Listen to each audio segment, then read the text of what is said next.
महागामा विधायक दीपिका पांडे लगातार निशिकांत दुबे के ट्वीट और उनके जो सर्टिफिकेट्स है उसको लेकर के अपनी आवाज़ बुलंद कर रही है और साथ ही साथ जो नियोजन नीति लगातार इसको लेकर के अभ्यर्थी विधानसभा का घेराव करने वाले उसको लेकर के भी दीपिका पांडे तमाम बातें रखती हुई नज़र आ रही हैं। सीधे सुनिए उन्होंने क्या कुछ कहा है।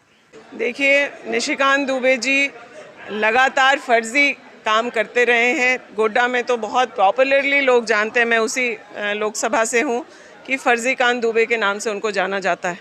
उनके जो एफिडेविट हैं 2009 के और 14 के, उससे उनके एज साथ ही साथ उनके सर्टिफिकेट्स पे सवाल उठता रहा है। 2019 में वो अचानक बदल जाता है वो एफिडेविट। उसके पीछे क्या कारण है या क्या वजह रहा है, ये जानने की बात है। आज महुआ मैत्रा जी उठाई हैं, बीच में गोड्डा के लोग उसको काफ़ी ज़ोरदार तरीके से उठा रहे थे। सच छुपता नहीं, वो कभी ना कभी उजागर होता है और निशिकांत जी अब एक्सपोज हो गए।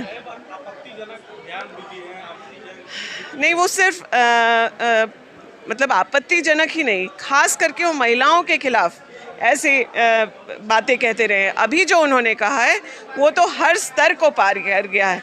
आज जब वो एक्सपोज हो रहे हैं, महुआ मैत्रा जी सवाल उठा रही हैं, मैं सवाल उठा रही हूँ, तो उन्होंने एक मुझे तो ब्लॉक कर दिया और महुआ मैत्रा जी और मुझे रेफरेंस करके नगर वधू की बातें कही हैं।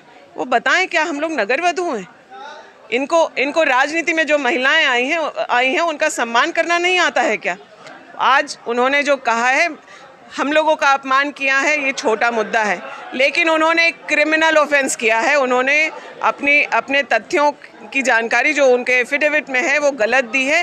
ये क्रिमिनल ऑफेंस है, उन पर कार्रवाई होनी चाहिए। आज मुख्यमंत्री ने जवाब देते हुए पूछा था विपक्ष से कि वो 60-40 के पक्ष में या 32 के, तो बीजेपी कह रही है हम 32 के पक्ष में। बहुत समय रहते शायद इनका क्या बोले मन बदल रहा है। इन्होंने 20 साल तक क्या किया है उसके बारे में जवाब दें। इनको जब जैसा तब तैसा वाली पॉलिसी है, ये चलेगा नहीं। जनता समझ गई है, जब इनको करना था तब इन्होंने किया नहीं। और अगर ये 32 चाहते थे तो विजय हांसदा नाम के व्यक्ति जो हैं उनके बारे में पता कर लीजिए, या जो लोग कोर्ट गए हैं उनके बारे में पता कर लीजिए। सारे भाजपा के कार्यकर्ता हैं। तो भाजपा क्या कहती है और क्या चाहती है या क्या करती है, ये हम सभी को पता है।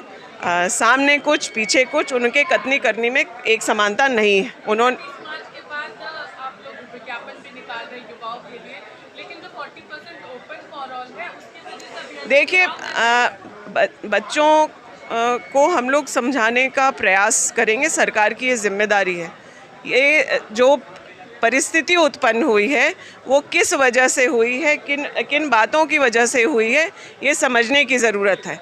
इस वक्त मुझे लगता है जो स्टूडेंट्स हैं उनकी भी और सरकार में जो लोग हैं उनकी भी प्राथमिकता है कि जितने रिक्त स्थान हैं वो भरें। संवैधानिक तरीके से जो संभव है वो हम लोग करने का प्रयास करें, लेकिन ये शुरुआत है। इसको हम लोग और बेहतर करके झारखंड के बच्चों के अनुरूप करेंगे, ये हमारी सरकार कह।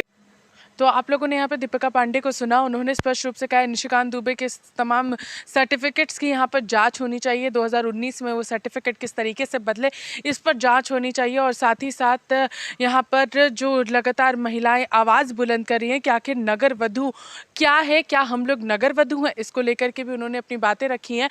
और साथ ही साथ नियोजन को लेकर के उन्होंने कहा है कि हम लोग लगातार प्रयासरत हैं, जो भी यहाँ पर विधि संबद्ध नियोजन नीति होगी वही हम लोग लेकर के आए हैं। और अभ्यर्थियों को फिलहाल अभी रोजगार की ज़रूरत है, नियुक्ति की ज़रूरत है। उस पर हमारी सरकार जो है वो फोकस की हुई है कि अभ्यर्थियों को किस तरीके से नौकरी मिले। तब तक के लिए बने रही रिपोर्टर पोस्ट के साथ मैं पूजा। नमस्कार।